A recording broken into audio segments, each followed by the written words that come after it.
Hai teman Pro 2. Jumpa kembali bersama Vero di sini dan tentunya di satu acara kita yang luar biasa banget ya. Kali ini edisi 28 Oktober di mana kita memperingati Hari Sumpah Pemuda yang ke-97 tahun. Dan tentunya sekarang kita ada di luar studio nih, kita akan mengadakan dialog luar studio dengan satu topik yang sangat menarik, yaitu di mana sinergi pemuda, literasi dan UMKM wujudkan Indonesia bersatu. Bersama keempat narasumber kita yang sangat inspiratif. Vero sapa dulu ya, say hi dulu buat Kakak Haryono Mai. Halo Kakak. Halo. Apa kabar? Puji Tuhan baik. Puji Tuhan baik. Nah, berikutnya ada Kakak Mary Rumainu, seorang akademisi dan pegiat literasi juga dengan seabrek ketuanya ya. Banyak sekali nih. Kakak Mary ini adalah ketua Youth Creative Hub ya, Papua Youth Creative Hub, dan tentunya banyak sekali kesibukannya, banyak ya Kak ya. Dan say hello juga nih buat Kakak Keisha Retnowarami. Hai. Halo Kak, gimana kabar? Puji Tuhan baik. Baik ya, Kak Keisha adalah owner dari Derana Cafe ya? Iya. Vero kok jadi keinget Derajana aja sih Kak? Namanya unik banget nih. Baik teman Pro 2, kita bakal tahu juga nih Derana Cafe itu kayak gimana sih? Bisa terbentuk Derana Cafe dan apa dari Derana setelah ini ya pastinya di obrolan kita di saat ini teman Pro 2, karena saat ini juga kita ada di Derana Cafe and Books. Nah, buat kalian semua yang penasaran, kamu bisa mengunjungi tempat ini ya. Oke, next ada salah satu narasumber kita yang luar biasa juga, masih muda banget. Kayak Vero umurnya baru 17 tahun, bener ya Kakak Lala ya? Iya benar Kak. Bener ya, kalau Kakak Clara Kirhio. Halo Kakak. Halo, ini saya punya ipar.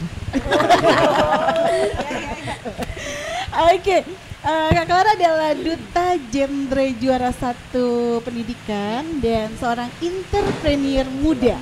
Luar biasa, tepuk tangan dulu dong. Baik, teman Pro 2, yuk kita mulai dulu ya perbincangan kita tentang bagaimana sinergi pemuda, literasi, dan UMKM mewujudkan Indonesia bersatu.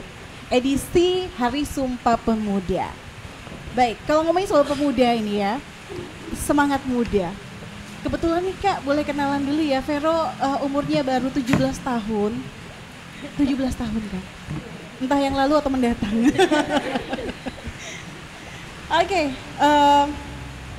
Kak, tanya untuk Vero, pengen nanya nih, semangat muda yang tentunya terlintas di benak kakak-kakak ini apa sih? Apa itu semangat muda? Untuk Kak Haryono dulu nih Kak. Kalau saya ya pemuda harus sebagai agen perubahan. Oke, sebagai agen perubahan. Semangatnya harus sebagai orang yang bisa tampil sebagai perubahan di semua bidang, baik dari UMKM, literasi, bahkan dengan kehidupan sosial bermasyarakat. Oke, baik. Tapi sebelumnya teman Pro 2, tadi kalian belum kenalan kan sama Kak Haryono Mai ya? Belum ya Kak ya, kita kenalan dulu. Kita kenalan buat kakak kita yang ganteng. Kakak Haryono adalah anggota DPR Kabupaten Manokwari. Tepuk tangan dulu dong. Keren kan kakak kan? Masih muda tapi memang sudah bisa mewakili pemuda di dunia politik ya Kak ya. Luar biasa. Untuk di dunia politik dimulai dari kakak berusia berapa tahun? Semenjak saya di bangku SMA. Sudah terjun di dunia politik. Oh, luar biasa, tepuk tangan dulu. Jadi ngomongin soal politik nggak serem kan ya Kak ya? Kadang-kadang sekarang kayaknya serem banget nih, apalagi anak muda Kak. Tidak, ya? Nyatanya ya saya tidak kentara seram kan Kakak. Nggak, Kak Haryono ganteng kan? Iya. Oke Kak, kalau tadi pendapat Kakak adalah masa muda adalah semangat muda adalah perubahan ya Kak ya? Iya. Oke. Pertama kali terlintas di Kakak pada saat Kakak memutuskan untuk berkarir di dunia politik atau terjun di dunia politik, berarti Kakak ingin melakukan perubahan begitu Kak? Iya benar. Oke. Visi pertama apa nih Kak? Jadi pertama yaitu karena ini kita bicara tentang pemuda, kita hadir di dunia politik itu sebagai di mana kita mempunyai ide gagasan yang baru yang kita bisa tuangkan di dalam, tentunya kalau dunia legislatif itu di mana ada 3 fungsi kita, yaitu legislatif, yaitu membuat undang-undang atau perda, pengawasan, dan juga budgeting, yaitu bicara anggaran. Tapi kita fokusnya pada membuat perda, di mana kita bisa melahirkan ide-ide gagasan untuk bagaimana memproteksi Kabupaten Manokwari dengan kepastian hukum, yaitu lewat peraturan daerah yang lebih segar, lebih modern, dan lebih adaptif terhadap tantangan zaman saat ini, begitu. Oke, luar biasa. Yeah. Oke, next. Semangat muda versi Kak Mary Romainum ini kayak gimana nih Kak? Ini kayaknya sepantaran dengan Vero, 17 tahun. Kami bertiga ya, berempat deh. 16 tahun Kak. Oh 16 tahun, baiklah. Iya Kak Mary, semangat muda kayak gimana nih? Kalau menurut saya semangat muda tuh ada 2 hal di pikiran saya. Yang pertama berdampak, yang kedua produktif. Oke. Yang pertama berdampak? Yang kedua produktif. Oh luar biasa, hanya 2 kata ya, semangat muda. Kalau kalian nggak berdampak, no, bukan anak muda itu ya. Kita anak muda kurang semangat. Untuk Kak Kesia Warami, nah kayak gimana nih kakak? Semangat muda, apa yang sih terlintas di pikiran kakak? Kalau tadi Kak Christine dua kata, kalau saya ada 3. Ada 3. Yang pertama kalau semangat muda itu belajar, Iya. berjuang, Iya. bertindak tanpa takut gagal. Oke. Itu sih menurut saya semangat muda. Oke. Untuk Lala, Iya kakak. semangat muda, apa yang ada di benak pikiran Lala? Semangat muda kalau untuk saya itu kita menjadi suatu agen perubahan, menjadi sesuatu role model ke depan, karena kita akan menjadi pemimpin. Kalau bukan kita orang ya siapa lagi. Jadi untuk sekarang anak muda kok yang punya waktu. Oke, luar biasa. Nah, teman Pro 2 next ya, kita masih ingin cerita-cerita nih. Karena narasumber kita ini adalah sosok yang sangat mempunyai kesibukan ya, tingkat kesibukannya tinggi, ibarat kata jam terbang tinggi nih Kak ya. Apa sih Kak aktivitas ringan yang bisa membuat kakak itu tetap semangat, tetap produktif, itu apa Kak? Jadi kalau saya sih sering terlibat di dunia olahraga, terus ada juga hadir di ranah-ranah ruang-ruang diskusi, yaitu yang baik tidak resmi maupun yang tidak resmi, sehingga kita selalu mempunyai ide-ide segar untuk bisa menyampaikan itu kepada pemerintah daerah, karena khususnya kita sebagai wakil rakyat ya kita harus ada di ruang-ruang itu untuk bisa menyerap aspirasi yang baik untuk bisa ini. Ya pertama ya saya berolahraga, sering bermain futsal, kemudian ada juga bermain sepak bola, gawang besar, karena juga dulu mantan atlet sepak bola. Kemudian isi kekosongan juga biasa main-main gaplek, domino. Iya, dengan teman-teman, bahkan biasa main dengan Pak Wakil Bupati. Saya rasa di ruang-ruang itulah bisa komunikasi non formal bisa terjalin baik, karena disitulah kita bermain sambil ada ide-ide yang kita bisa sampaikan tidak secara resmi tapi bisa diterima secara baik. Mungkin itu sarana itu yang digunakan ya, untuk menjaga spirit. Oke kakak. Next Kakak Mary, aktivitas ringan apa sih yang membuat Kak Mary ini tetap semangat dan tetap produktif? Apalagi kayak Kak Mary ini, jam terbang tinggi nih. Iya, kalau aktivitas ringan tadi kalau ke Haryono olahraga, saya ini ternyata olahraga. Tapi aktivitas ringan saya tuh saya untuk anak-anak. Jadi rumah baca saya buka untuk anak-anak di setiap Rabu dan Sabtu. Kemudian juga aktivitas ringan lainnya kalau saya tidak punya aktivitas yang terlalu padat di luar, saya suka mengupdate buku-buku terbaru untuk baca supaya menambah ide dan menambah sesuatu yang intinya tadi berdampak dan produktif Jadi saya harus mencari asupannya, asupan berdampak dan asupan produktif tadi. Paling-paling saya suka ini Kak, suka nyari berita. Saya suka cari berita, sama saya suka cari sebenarnya buku apa yang sedang booming di Indonesia yang sedang dibicarakan. Saya suka kayak gitu. Tapi kemudian juga sama dan ke Haryono juga suka buka-buka diskusi-diskusi non formal ya, bareng mahasiswa saya, dan tentunya yang paling sering saya lakukan adalah beraktivitas sastra Kak, menulis, bikin naskah teater, terus main. Itu kayaknya sesuatu yang bisa melepaskan kepenatan, dan karena saya di kampus ngajar kayaknya penat sekali, terlalu serius kayaknya. Jadi saya harus gila-gilaan baca puisi, ajak temen kita baca puisi gitu, menyanyi karaoke jelas begitu. Tapi intinya hal-hal itu semua mengisi asupan dampak dan produktif saya. Jadi healingnya ini berbeda ya? Iya, healing saya berbeda. Kalau yang lain mungkin olahraga ataupun pergi kemana begitu ya. Yang penting kalau Kak Mary healingnya baca puisi, ugal-ugalan gitu. Kalau olahraga saya nggak segini ya. Saya seharusnya segitu. Berarti kita tim yang kayaknya olahraga mageran. Jadi wacana kami. Saya ratu mager Kak. Bener ya. Baik. Kalau begitu kita bisa membuat agenda mager bersama. Bagus sekali Kak ya. Ide bagus. Berarti Kakak Haryono mau bergabung dengan kita nih? Harus bisa. Baiklah, nanti kita akan bicarakan atau kita akan lebih jauhnya kita bikin WhatsApp grup mager bersama. Baik, kalau untuk Kak Keisha, tapi kayaknya Vero lebih senang manggil Kak Ica ya, nggak apa-apa ya? Iya, nggak apa-apa. Nggak apa-apa ya Kak Ica ya. Kalau Kak Ica kayak gimana sih supaya Kak Ica tuh tetap produktif, tetap semangat, kayak gimana Kak? Iya, kebetulan saya basicnya anak bahasa, tapi saya kerjanya di kantor olahraga. Jadi otomatis kalau saya ngurus atlet, terus saya tidak berenergi kan, ya berbanding terbalik gitu. Jadi memang aktivitas ringan untuk bisa saya bisa lebih berenergi. Saya olahraga, memang saya rutin berolahraga sama dengan istrinya Pak Haryono juga. Kami biasa sering berolahraga sama-sama.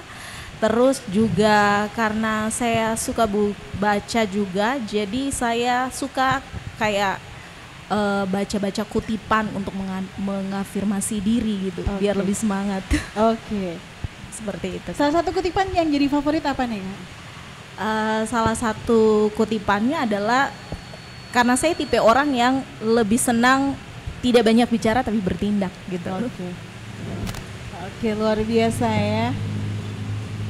Kakak Clara. Iya Kakak. Apa sih ngebuat Kakak Clara itu tetap semangat dan produktif? Secara Kakak kan seorang entrepreneur muda begitu ya. Waktunya juga banyak tersita di luar begitu. Apa sih healing terbaik versi Kakak Clara? Untuk sekarang sih lagi bergabung dengan IWAPI untuk jualan-jualan UMKM, usaha mikro kecil menengah. Jadi lagi ya sedang coba-coba bermain di dunia bisnis untuk jualan, lalu juga ada berternak Kakak, ada ternak ayam kampung tapi masih era umbar, sama ya seperti biasa karena kami juga termasuk dalam duta genre, jadi masih tetap menyebarkan virus-virus untuk generasi muda, jadi mungkin ada kegiatan atau event dengan gabung di pemuda gereja, jadi lagi ya sibuk-sibukkan diri saja Kakak, sama seperti yang Kakak Mary dan Kakak kan, tapi kalau saya sibuk baca komik. Sibuk baca komik ya. Sibuk baca komik, jadi sudah karena sibukan Manokwari, saya cari toko buku dan segala macam, mungkin ya kode sedikit saja susah, jadi sekarang di HP saja untuk cari kode. Saya kasih foto Grand Mediato ada tempat untuk orang karena ada berapa komik yang susah, tapi itu membuat saya jadi sibuk untuk cari ini di kelanjutan bagaimana gitu Kakak. Kakak, mohon maaf ya, tong bicara saja. Tapi kalau ditindaklanjuti ya terima kasih. Jadi terima kasih sekali. Baik, karena sekarang kita mempunyai satu topik yang luar biasa di mana ini adalah Hari Sumpah Pemuda. Nah, menurut Kakak nih, kalau kita bicara tentang Indonesia Bersatu, apa maknanya secara pribadi bagi kakak-kakak sekalian ini? Baik, kalau saya melihat Indonesia Bersatu itu, kita tidak boleh melihat perbedaan, terutama ras, warna kulit, rambut, tapi kita harus melihat bahwa negara ini didirikan untuk kita bersatu. Walaupun kita terdiri dari beberapa pulau dan beberapa suku di dalam, tapi negara ini, pahlawan kita dulu, pendiri negara ini, yaitu mereka ingin bahwa dari berbeda ini kita harus bersatu. Semangat itu yang harusnya kita tanamkan juga sebagai anak-anak muda, bahwa persatuan itu bukan melihat dari bagaimana kita sama-sama Papua, tapi kita dengan orang lain juga bisa bersatu. Nyatanya kita sudah tidak lagi kawin sesama Papua, tapi kita juga ada yang orang Papua kawin dengan orang pendatang, mohon maaf bahasanya orang pendatang, dan juga kita bermain juga bukan cuma hanya lingkaran kita sesama Papua, tapi kita sudah berinteraksi begitu jauh, karena kehidupan sosial kita menuntut kita untuk ada di lingkungan itu. Dan persatuan kita yaitu, saya rasa kita bersatu, yaitu bagaimana spirit persatuan itu bisa tumbuh dari diri kita, terutama kita di anak-anak Papua yang ada di Kabupaten Manokwari, Provinsi Papua Barat ini. Mungkin itu dulu, Kak. Oke, baik Kak Mary. Menurut Kakak, bagaimana pendapat Kakak nih makna dari Indonesia bersatu? Makna dari Indonesia bersatu menurut saya sendiri sebenarnya simpel aja. Yang pertama adalah menerima, yang kedua adalah menghargai. Sehingga poin dari Kak Haryono tadi bicara tentang kita tuh berbeda-beda, tetapi ketika persatuan itu kita lihat dan nikmati dari sisi menerima dan dari sisi menghargai. Saya pikir kita orang semua ini yang ada di Indonesia Raya ini, ketong tidak lagi menjadi sesuatu, menjadi komoditi suku yang kemudian terpinggirkan, insecure dan lain-lain, tetapi kita orang semua merasa memiliki. Karena perasaan memiliki itu lahir dari menerima dan menghargai. Terima kasih. Oke. Untuk Kak Ica, kayak gimana Kak Ica? Kalau menurut saya Indonesia bersatu ini mungkin lebih sekarang untuk ditekankan kepada pemuda, karena hari ini adalah Hari Sumpah Pemuda. Jadi di mana kalau kita ingin maju, ya kita harus bersatu. Itu yang menjadi kekuatan sih sebenarnya, dan keberagaman itu tidak menjadi batasan sebenarnya. Jadi kekuatan untuk mau maju ya kita harus jadi satu, seperti itu. Baik, Lala. Iya, Kakak. Nah, makna bersatu secara pribadi untuk Indonesia bersatu itu apa? Kalau menurut saya, yang pertama itu kita toleransi, kedua kita saling memahami dan saling menutupi satu sama lain tanpa kita membeda-bedakan, seperti tadi Kak Haryono yang Kak Mary bilang bahwa kita tidak lagi berbeda-beda tapi kita satu. Dan bagaimana kita saya berbicara ke Papua Barat, ke kita Manokwari, kita bersatu untuk membangun tempat kita, daerah kita untuk bisa bersatu ke depan agar Indonesia maju untuk era generasi emas. Kita berbicara untuk menuju ke generasi emas, kita bisa menyambut generasi itu dengan baik. Jadi kita bersatu untuk membangun tempat kita, membangun karakter anak-anak kita, membangun jati diri kita, membangun mental kita agar kita bisa bersatu untuk sama-sama menyambut tahun emas, untuk menjadi satu bangsa yang baik dan bisa bersaing di luar. Begitu Kak. Terima kasih. Oke, luar biasa. Nah, teman Pro 2, seru kan? Ini masih bisa dibilang itu awal-awalnya aja ya teman Pro 2. Nah, buat kalian semuanya, kita masih akan berbincang tentang sinergi pemuda, literasi, UMKM untuk mewujudkan Indonesia bersatu, teman Pro 2. Dialog luar studio program A2 edisi Hari Sumpah Pemuda. Masih dengan Vero di sini di dialog luar studio kita, dan tentunya kita akan langsung berbincang-bincang dengan 4 narasumber kita.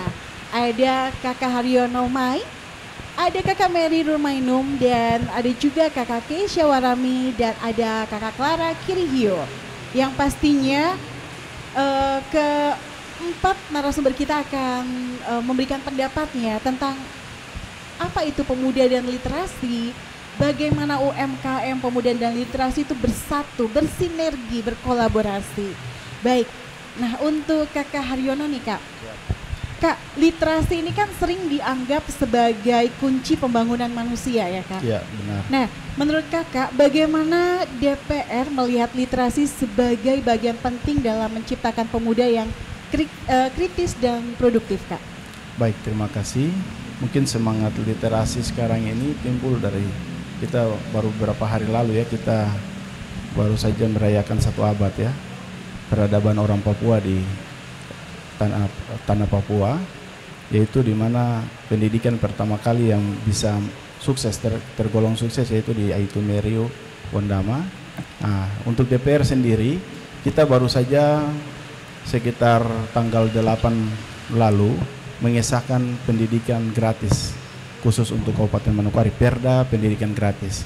Nah, tentunya perda itu kita melihat bahwa untuk secara proses mengajarnya itu sudah gratis oleh negara Republik Indonesia, ini sudah gratis. Tapi penunjangnya yang dimana pemerintah kabupaten kita desak untuk bagaimana bisa hadir mengisi ruang-ruang itu. Misalnya seragam sekolah itu yang selalu menjadi beban kepada masyarakat, dan ada uang buku.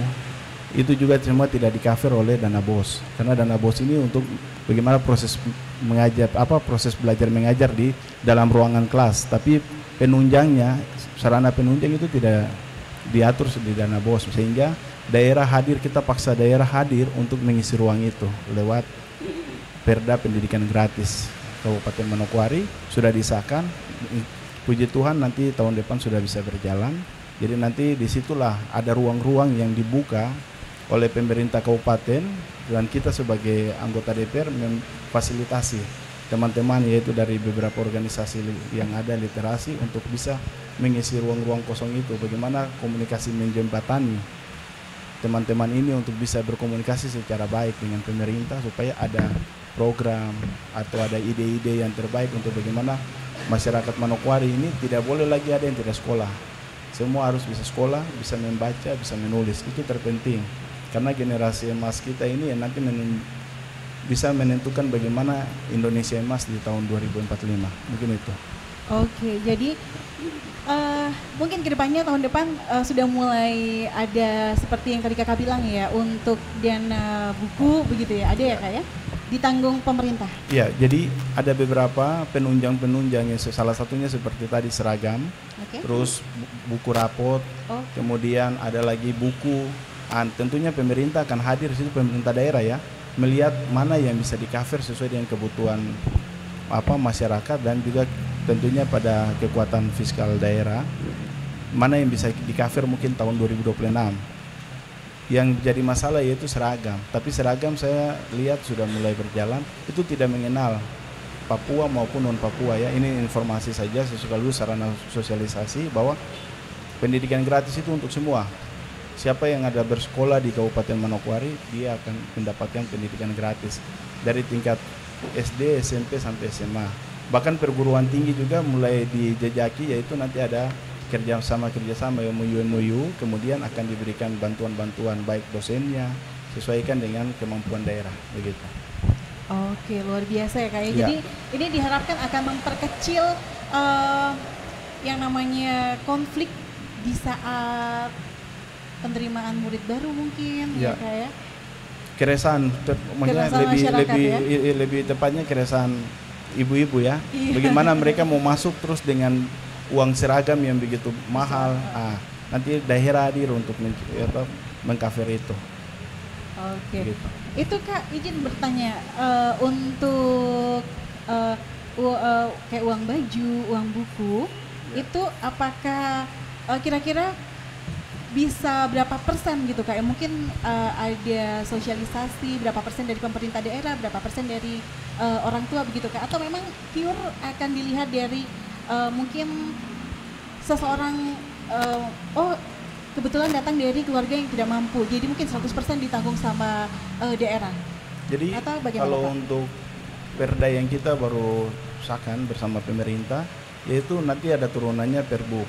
Di dalam Perbuk itu akan diatur bahwa semua masyarakat Kabupaten Manokwari yang bersekolah di tingkat SD, yang baru dari SD pindah ke SMP, dari SMP pindah ke SMA, itu uang bajunya nanti akan ditanggung oleh pemerintah.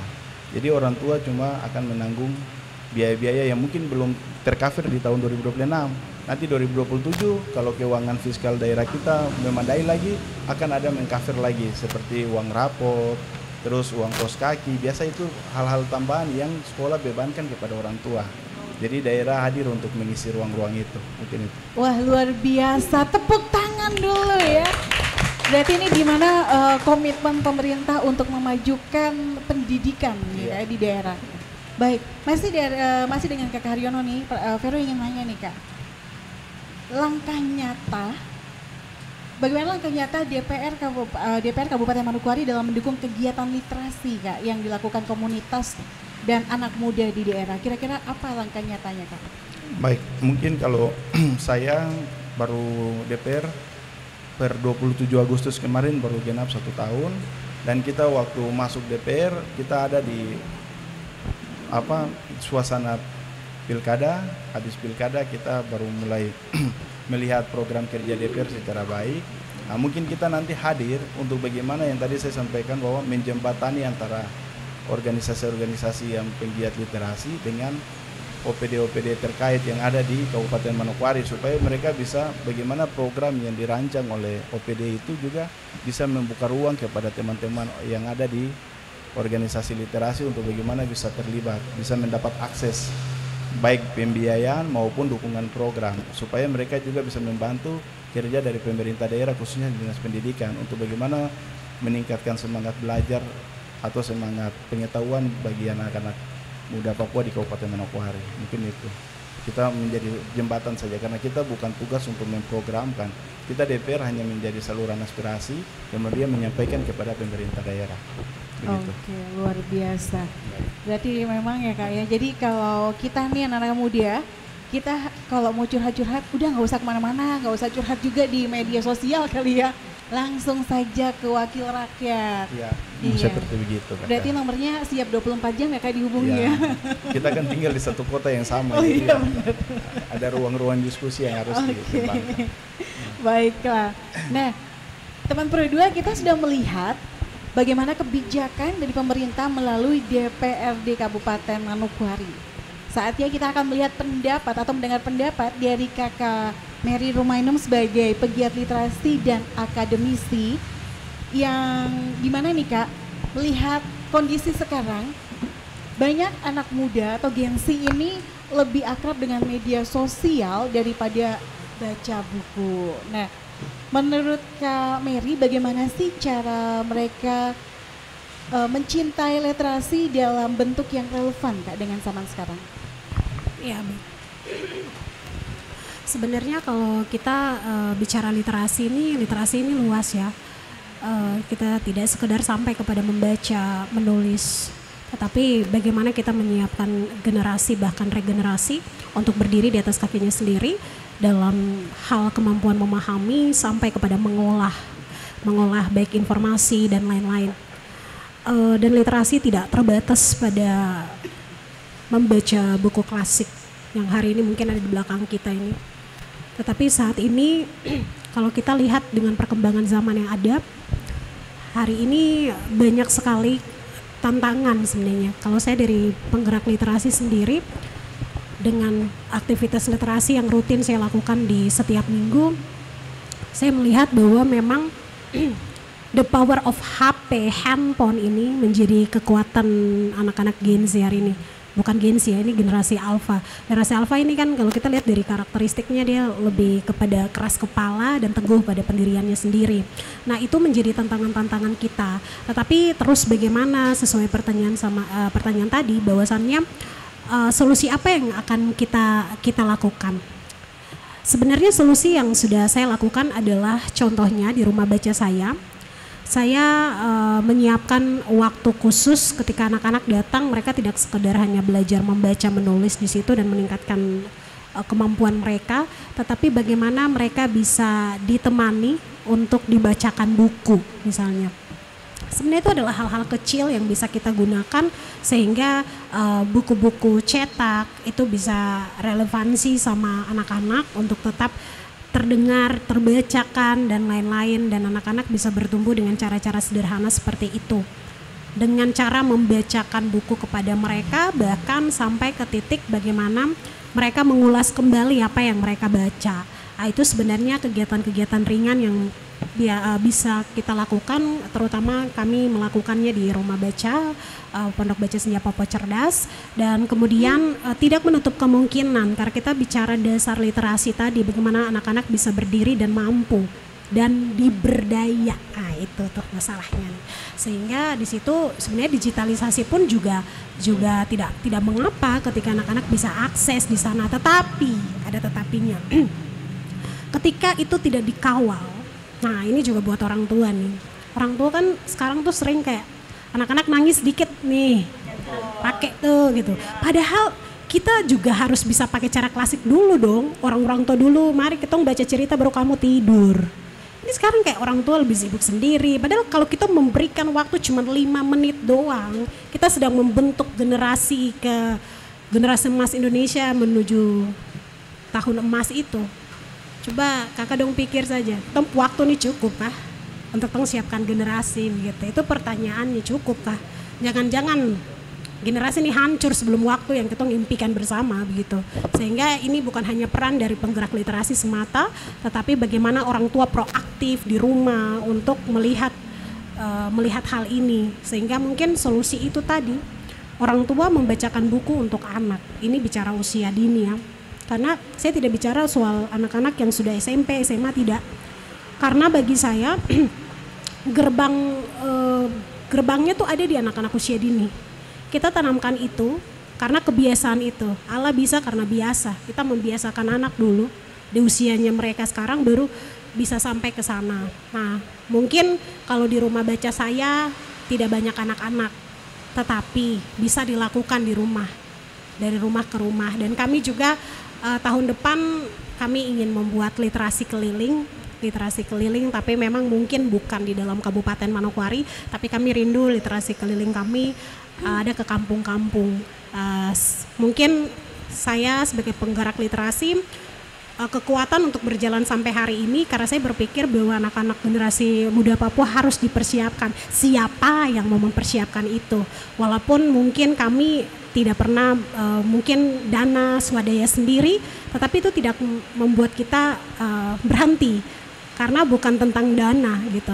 Hari ini banyak sekali penggiat literasi yang bukan berpikir tentang bagaimana kekuatan generasi yang kita jaga, tapi bagaimana mengklaim dana. Mungkin kakak DPR dong lebih tahu dana mana hibah ada di situ, kita dong pergi bikin, tapi dong tidak bikin apa-apa. Tidak ada konsistensi di sana.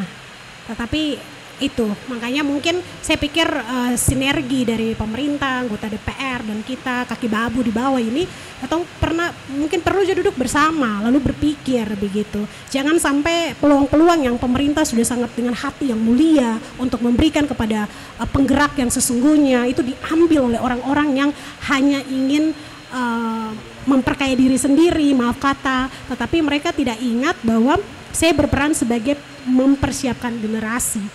Jadi hal yang paling mudah adalah membacakan buku untuk anak, mendengarkan bacaan setiap hari, biasakan anak-anak. Dan hari ini kita punya tantangan besar, banyak sekali akses status di media-media sosial yang tidak bertanggung jawab. Itu dari literasi dasar yang tidak kokoh, di mana kita punya kemampuan memahami itu sangat rendah. Jangankan itu, kita pun juga sampai yang sekolah tinggi-tinggi memahami isi pesan yang orang lain kirim saja. Kita baca, ini marah saya. Karena kita baca dan kita punya nada, kita punya cara, itu yang salah. Tapi kalau kita tingkatkan, kita punya kemampuan ini, kita sudah bisa lihat dari segala sudut pandang, itu bisa membantu kita sehingga kita tidak mudah anak-anak muda sekarang Papua ini kan seringkali orang bakar langsung tak bakar begitu toh. Itu karena apa? Kemampuan literasi gitu. Literasi tuh kita tidak berpikir anak-anak SD kecil-kecil ini saja. Kita orang tua ini juga kita butuh literasi, upgrade ilmu, upgrade semua hal. Sehingga ketika di ruang-ruang yang kita butuh, jangan sampai kita jadi api lagi. Kita tahu bahwa kita yang jadi api aja. Sudah. Terima kasih. Oke. Masih banyak sih yang kepingin Vero ceritain sama Kak Mary nih ya Kak. setuju dengan yang Kak Mary tadi bilang ya. Setidaknya kita mulai dari hal yang sederhana saja. Kalau memang kita bisa membacakan sesuatu untuk tempuh anak, tempuh ponakan, tempuh adik, kenapa tidak? Sisihkan waktu 5 menit, duduk bersama dengan dia, dengarkan apa yang mungkin dia cerita, apa yang dia ingin sampaikan, ataupun sama-sama baca buku. Itu suatu hal langkah sederhana yang kedepannya kalau mungkin dimulai dari kita, nanti orang lain lihat dan akhirnya bisa semuanya akan mengikut ya. 2045 itu pasti akan terjadi Indonesia emas ya Kak ya. Oke Kak, kenalan dulu nih sama Papua Youth Hub ya, dan Papua Youth Creative Hub. Oh iya, Papua Youth Creative Hub nih ya, dan Perkumpulan Sastra Papua Senja. Nah karena Kak Mary juga ketua ya dari Perkumpulan Sastra Papua Senja. Ini kelompok yang bergerak di bidang apa nih Kak? Ya baik, kalau yang pertama untuk Papua Youth Creative Hub itu adalah sebuah komoditi anak-anak muda Papua yang memang berjejaring untuk mengembangkan potensi diri banyak hal, tapi yang paling dikedepankan itu adalah bagaimana anak-anak Papua berdiri dengan kaki sendiri dengan cara bisnis UMKM gitu. Karena biar kan hari ini semua baku rampas jadi ASN toh. Jadi memang kita harus berikan mindset yang lain, pilihan yang lain. Bukan anak-anak Papua ini dong teramau. Bukan anak-anak Papua semua mau jadi PNS. Akan tetapi hanya ada hal lain yang belum dong tahu, yang sebenarnya nilainya sama. Papua Youth Creative Hub hadir untuk pengembangan kompetensi diri anak-anak muda Papua, bahkan sampai di bagaimana ketorang memberikan kreat mindset hidup untuk ketong bisa berdiri di tumpu kaki sendiri dengan cara yang lain, bukan untuk hanya menjadi ASN dan lain-lain, tetapi ketong bisa merambah ke meningkatkan ekonomi keluarga dan lain-lain lewat UMKM. Sebenarnya Papua Youth Creative Hub hadir di situ juga, tapi bukan hanya sasarnya ke UMKM. Kita banyak pengembangan diri, bicara seni, bicara kalau di ketong punya kakak-kakak dong di Papua tuh yang sekarang lebih lagi tingkatkan ini Kak, dunia fashion. Jadi dunia fashionnya anak-anak Papua itu diangkat, dunia membatik dan lain-lain. Nah, Papua Youth Creative Hub hadir untuk hal itu, dan sebenarnya memang ini ruang PYCH ini adalah ruang inisiatif yang memang didirikan oleh mantan pimpinan Indonesia juga untuk merangkul semua anak-anak Papua seperti itu. Berarti sudah berapa lama Kak Papua Youth Creative Hub ini berdiri? Kalau PYCH ini terbentuk itu sudah dari tahun 2020 atau 2021 atau 2019 nih, saya lupa tepatnya, tapi itu sebenarnya awalnya kan inisiasinya dari ada sekitar 8 anak inspiratif Papua yang diundang oleh presiden saat itu untuk hadir di sana. Saya tidak turut hadir di sana, kakak-kakak saya, tapi kemudian lalu kami dijaring di kabupaten untuk sama-sama bekerja tentang visi ini. Saya bergabung di PYCH juga karena saya melihat ini visi yang sama dengan mindset saya gitu, sehingga saya gabung di sana. Oh iya, pas Covid Kak, 2019. Sebenarnya itu PYCH ini hadir setelah fase-fase yang saat itu tentang rasis. Fase meredanya rasis, PYCH anak-anak Papua diundang oleh Bapak Presiden saat itu untuk mendirikan dulu namanya Papua Inspiratif, tetapi diganti menjadi Papua Youth Creative Hub karena anak-anak Papua bukan hanya inspirasi saya bergabung di sana gitu. Kami berpikir bahwa semua anak-anak Papua ini punya ruang yang sama, sehingga itu kemudian diganti menjadi PYCH. Tapi memang brandingannya tuh lebih kepada UMKM. Bagaimana kita mengajak ketemu adik-adik Papua ini untuk berkembang dari sisi UMKM, karena ketemu anak Papua ini dong kan kadang insecure toh. Nah, terus kayak kalau gagal satu kali saja tuh hari akan bubar sudah begitu. Itulah kita support dari pelatihan, merubah mindset dan lain-lain. Makanya PYCH hadir untuk itu lewat mungkin dulu Kakak Billy Mambrasar dan teman-teman. Nah, itu kita tergabung sampai hari ini kita punya pengurus-pengurus di kabupaten, kota dan provinsi, dan kebetulan saya memegang di Kabupaten Manokwari. Luar biasa ya Kak, berarti udah banyak teman-teman anak Papua yang tergabung di situ ya Kak ya, dengan berbagai keahliannya. Benar. Oke. Nah, untuk Perkumpulan Sastra Papua Senja, nah ini bisa diceritain dikit aja. Karena ini kayaknya kita butuh tepuk tangan dulu buat teman-teman Papua, perkumpulan sastra Papua Senja yang sudah hadir juga di sini ya. Terima kasih. Nah Kak, kayak gimana ceritanya tuh Kak bisa terbentuk perkumpulan ini? Perkumpulan Papua Senja atau biasanya kita singkatnya SAPASE. SAPASE itu didirikan tahun 2016. Jadi kebetulan pas saya lulus S1 karena saya suka sastra, saya suka pentas, saya suka teater dan lain-lain. Dan saya suka menulis sastra, akhirnya saya dirikan itu. Dirikan itu dulu ada kakak Michael Kondologit yang inisiasi, Mer, aku punya potensi ini nih, sayang sekali kalau kau jalan individu, tapi bagaimana kalau kau bikin komunitas dan komoditi. Kemudian kakak Michael tuh yang terus dukung saya, akhirnya kita bentuk komunitas untuk, sebenarnya tuh sederhana sekali Kak, saya bikin komunitas ini, saya ingin mengumpulkan orang-orang yang punya hobi sama saya gitu, yang suka berpuisi, suka dan lain-lain. Kemudian singkat cerita di tahun 2020 kami membuat badan hukumnya.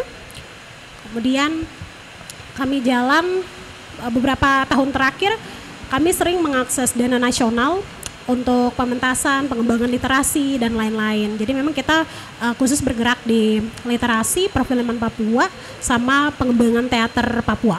Jadi kita ke sana. Dan kita juga tahun kemarin kita mendapat proyek ya, ini ya Kak Ica juga SAPASE, ini semuanya anak-anak SAPASE yang hadir di sini. Kita mungkin kebetulan akan membuat film bersama ya dengan salah satu PH di Jakarta, tetapi memang kita agak susah untuk ketemu sama pimpinan daerah untuk berkonsolidasi terkait sebenarnya film ini bisa membranding sebenarnya, tapi beberapa kali surat audiensi kita tidak diterima gitu. Jadi makanya kita belum jalan, tetapi itu tidak membuat kami mundur karena dasar dari pengembangan SAPASE ini adalah menjalin anak-anak yang punya potensi di seni dan sastra, bagaimana mereka bisa terapi psikis lewat kegiatan-kegiatan ini, dan bagaimana mereka menjadi besar dan sadar bahwa saya besar dari karya-karya yang mereka tampilkan. Dan mereka juga, kita sudah menerbitkan buku, dan anak-anak yang dulu merasa mereka biasa saja, tapi ketika mereka ada di buku itu mereka bilang, ih kakak, tong macam menjadi besar ya, karena setiap orang itu akan menjadi besar dengan caranya sendiri. Dia tidak boleh ada di balik siapapun untuk menjadi besar, tapi dia harus menjadi besar untuk dirinya. SAPASE hadir untuk hal itu. Betul sekali, setuju Kak.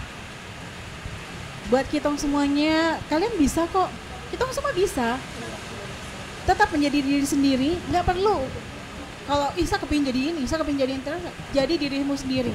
Dan pastikan kalau kamu sudah menjadi dirimu sendiri, kau akan berhasil, itu pasti. Oke, luar biasa. Kayaknya obrolannya kita ini kayak macam makin panas ya, walaupun di luar lagi hujan teman Pro 2 ya. Nah, berikutnya beralih ke Kak Keisha, Kak Ica ini kan seorang entrepreneur muda yang tentunya gak hanya cantik. Tepuk tangan dulu. Luar biasa ya. Nanti kita dapat voucher makan di Derana Cafe and Books. Oke ya. Baik Kak, Derana Cafe and Books. Pertama kali yang Vero dapatkan suasananya adalah, wah, saya masuk ke satu ruangan idaman. Mohon maaf kebetulan ya, Vero juga mempunyai keinginan untuk bisa, gimana sih, healing yang terbaik itu adalah duduk di suatu kafe tapi dipenuhi dengan buku-buku. Nah, begitu.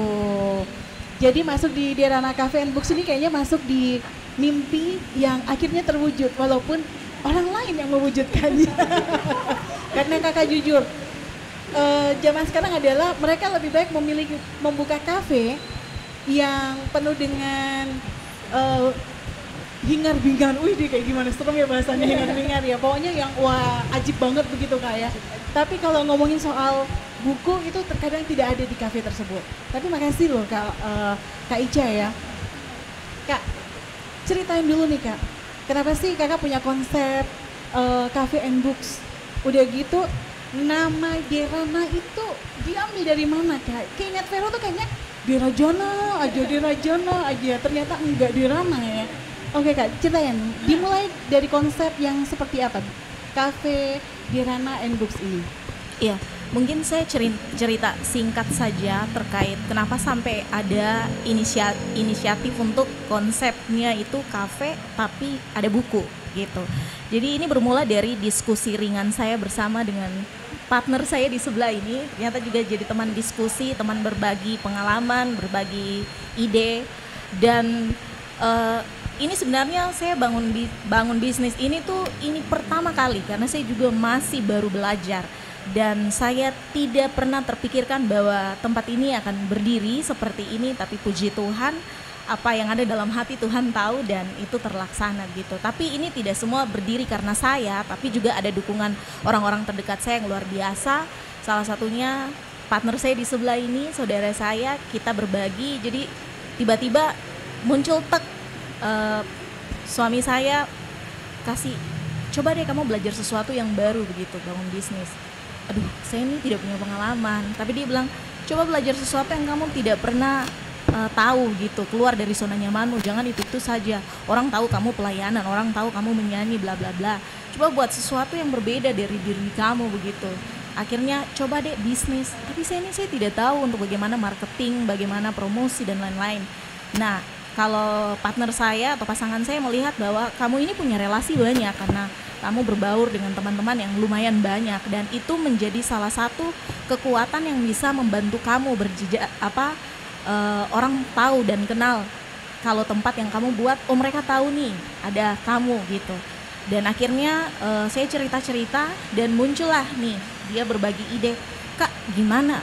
Saya tanya, Dek gimana nih, saya ada rencana mau bangun kafe tapi saya tidak tahu karena kalau di daerah Mas Keri kalau kita lihat ada perhotelan, ada tempat-tempat kafe yang lumayan nama besar di Manokwari, orang tahu.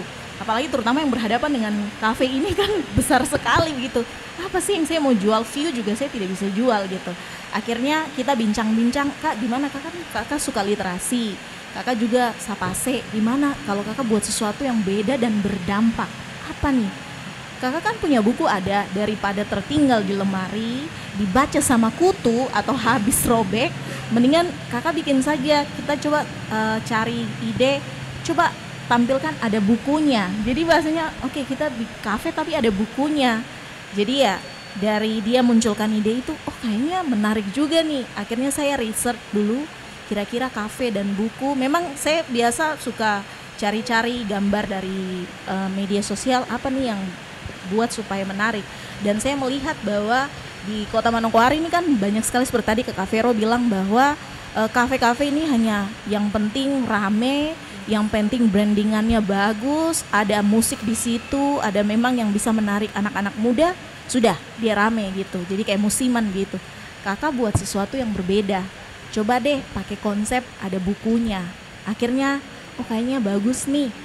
Kafe adalah tempat untuk nongkrong sambil santai, kenapa tidak ditambahkan dengan buku. Jadi bukan hanya datang ke kafe itu untuk mengisi perut, tapi pikiran dan jiwanya juga terisi karena buku, seperti itu. Akhirnya ya sudah, saya mulai ini step by step nih. Sebenarnya kalau kafe ini belum seutuhnya seperti kafe dan buku gitu, karena masih ada yang kami masih benahi, yang harus sesuai dengan kafe ini, nama dari kafe ini. Terus selanjutnya yang tadi kakak tanya, kenapa nih sampai terpikirkan pilih Derana gitu. Saya ingin bahwa supaya orang tahu ada karakter saya di situ sebagai anak sastra. Akhirnya saya baca-baca, sebenarnya awal tuh ada terngiang, ada beberapa nama yang kita sama-sama, karena kita nih sama-sama partner doa juga, jadi didoakan kira-kira nama yang bisa dan punya kekuatan terus berdampak nih apa nih. Akhirnya dibaca-baca saya dapat mencari tahu begini, nama ini muncul, Derana. Derana itu bahasa dari bahasa Sangsekerta, tapi dia tergolong kata arkais atau kata kuno yang sudah tidak lagi dipakai dalam bahasa Indonesia. Saya terinspirasi dan memilih Derana ini adalah Karena namanya artinya itu kuat sekali, artinya itu tahan, artinya itu sabar, artinya itu sabar. Mirip-mirip seperti karakter saya begitu. Jadi saya pikir kayaknya bagus nih saya mencoba ini, dan saya pastikan bahwa orang-orang yang anak bahasa atau sastra mereka pasti notice. Kalau mereka tahu oh ini nih pasti yang punya nih anak sastra nih, karena identik sekali dengan nama yang begitu ciri khas. Akhirnya terpilihlah saya memilih saya memilih nama itu, nama Derana. Oke, luar biasa ya. Kak, ceritain bagaimana literasi dan keuangan membantu kakak dalam mengembangkan Derana Cafe ini? Kalau menurut saya literasi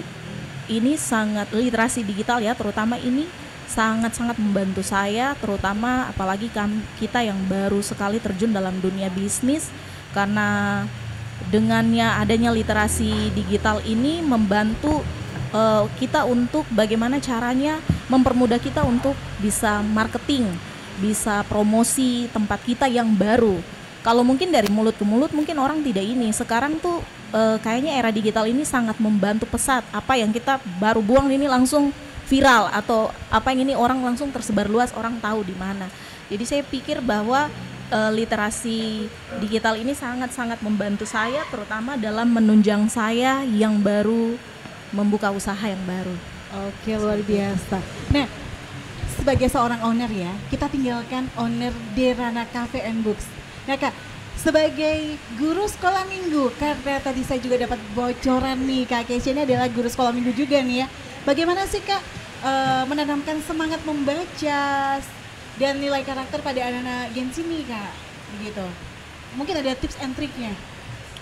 Kalau saya pikir bahwa kita guru-guru sekolah minggu nih memang beban mentalnya pun juga sangat besar, karena apa yang dilihat, apa yang didengar itu yang akan ditiru. Anak-anak kan seperti itu, jadi apa yang mereka lihat, mereka dengar itu mereka tiru. Jadi kalau sebagai guru sekolah minggu untuk bisa menanamkan atau menumbuhkan mereka untuk bisa membaca, kalau kita dari sekolah minggu sih biasanya kita mencoba dengan membangun atau membacakan kisah-kisah menarik tentang cerita Alkitab. Terus kita juga kisah-kisah menarik itu yang memang syarat dengan teladan. Jadi saya pikir bahwa untuk menumbuhkan minat baca itu harus dimulai dari kebiasaan yang kecil, dan lewat teladan yang nyata itulah yang nanti akan sebenarnya membentuk nilai karakter dari anak itu untuk bertumbuh. Seperti itu. Oke, luar biasa. Bagaimana teman-teman di sini? Keren kan? Jadi untuk membacakan aja ya Kak ya, menceritakan itu akhirnya bisa menambahkan minat untuk membaca. Mengajak mereka juga untuk membaca. Oke, luar biasa. Nah, di samping Veroni juga ada seperti yang tadi saya bilang ini, Sapo Iparto. Iya, iya. Iya, kok bilang sudah. Iya saja. Ipar boleh. Nah, Kak Lala.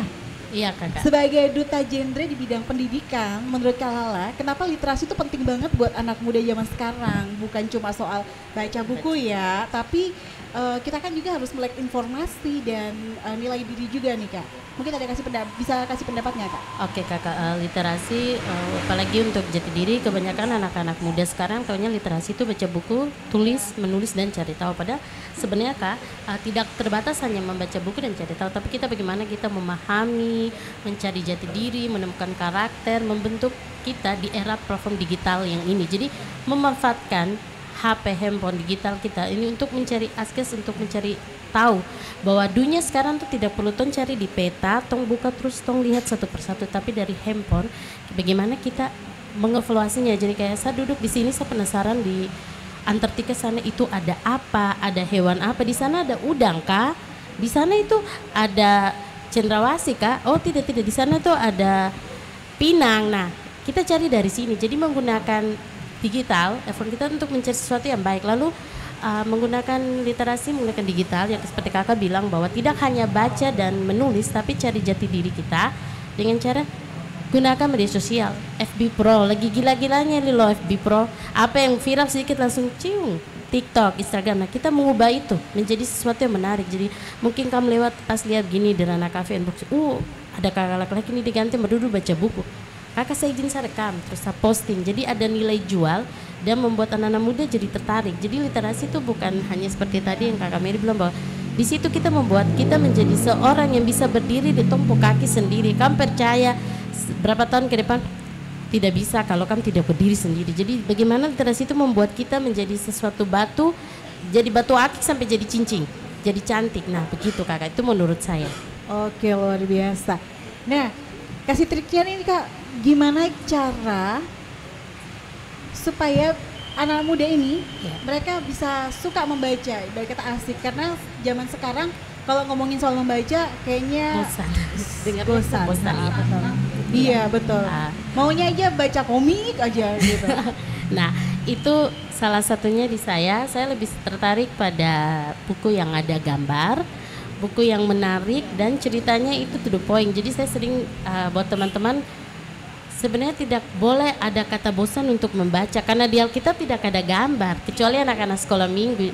Jadi kalau bosan membaca berarti Alkitab dan Al-Quran atau apapun itu tidak akan baca. Jadi kalau bosan, alangkah baiknya kalian cari sesuatu yang menarik, cari yang bikin diri itu tertantang. Kayak saya ambil contoh saja kayak isekai di dunia lain, caranya memasak dan mengembara. Nah di situ saya penasaran sekali. Satu season saya tunggu dari 2021 sampai tahun ini dia baru liris baru 3 episode. Nah saya carinya bagaimana? Baca buku. Carinya gimana perform di dunia digital ini, bagaimana saya cari, oh dia punya gambar. Jadi sebenarnya mungkin buat kakak Mary, kakak Diona, kakak Elisa izin, kita bagaimana caranya memahami karakter tom punya anak-anak Papua, khususnya anak-anak Papua, bukan cuma rambut keriting hitam, tapi siapapun yang lahir besar sini anak-anak Papua, untuk menarik anak-anak itu tertarik pada sesuatu yang berwarna, yang ada gambar dan menarik. Jadi kita buat sesuatu cerita seperti tadi saya sangat tertarik kakak Mary bilang bahwa kita sering sekali untuk anak-anak remaja, di mana remaja itu suka yang tertarik. Jadi kita turun sosialisasi tidak bicara kakak, tapi itu bikin satu gerakan praktek. Jadi kalau menurut saya, mari kau cinta dulu dengan kau punya diri, cinta dengan membaca, dan cari sesuatu yang relevan, menarik. Gunakan sosial media yang baik. Jangan gunakan sosial media karena kakak Clara, kakak Lala, kami bilang bahwa di era literasi pakai dunia digital, tom buka yang lain-lain. Tidak, saya tidak suruh untuk kamu cari sesuatu yang untuk gambar ini, gambar itu, tidak. Tapi cari yang menarik, tapi membuat kau menjadi manusia yang hebat. Nah, itu saja mungkin yang bisa saya sampaikan ke kakak dorang bahwa kau hebat kalau kau cinta buku dan bisa menjadi pelita karena buku itu pelita buat kita. Itu saja sih kakak, terima kasih. Oke, setuju. Dan tentunya teman Pro 2, ya kita masih ngobrol-ngobrol sih tentang topik kita ya, di mana sinergi pemuda, literasi UMKM dan ketiga unsur ini bisa mewujudkan Indonesia bersatu, teman Pro 2. Dengan satu edisi yang sangat spesial yaitu Hari Sumpah Pemuda. Kita muda, tentunya kita yang akan membangun negeri kita ini. Terima kasih dari Denana Cafe and Books, kami mengucapkan selamat sore dan bye-bye.